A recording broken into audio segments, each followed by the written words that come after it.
We can clearly see the influence of the vital on the mind when we understand the lengths to which the mind will go to justify satisfaction of the needs, desires, or actions of the vital nature. The defense mechanism of rationalization is a clear example. We understand intellectually that something should not be done. In fact, if someone else were to do it, we would castigate them for the action.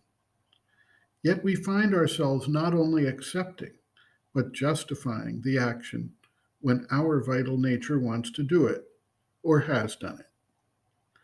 We hear these defenses all day long in courthouses and in interpersonal interactions across the world. Yes, I attacked that person, but he cut in front of me on the road and made me angry. I overpowered that woman, but she was dressed provocatively. I killed that person, but he was of a different false religion and did not deserve to live.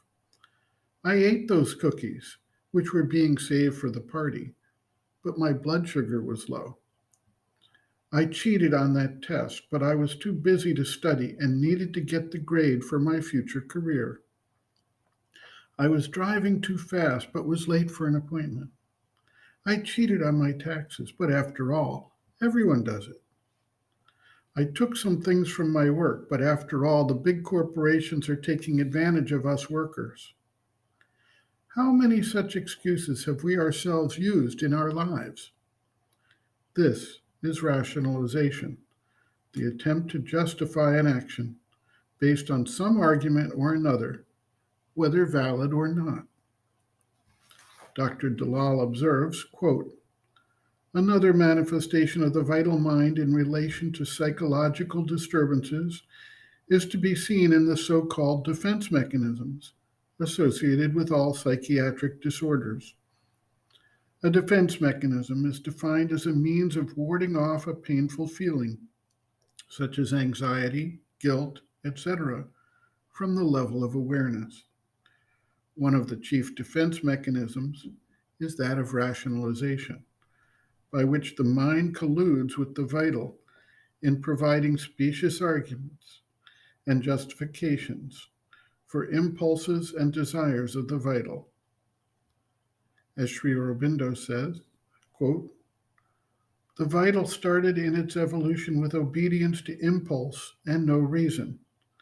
As for strategy, the only strategy it understands is some tactics by which it can compass its desires.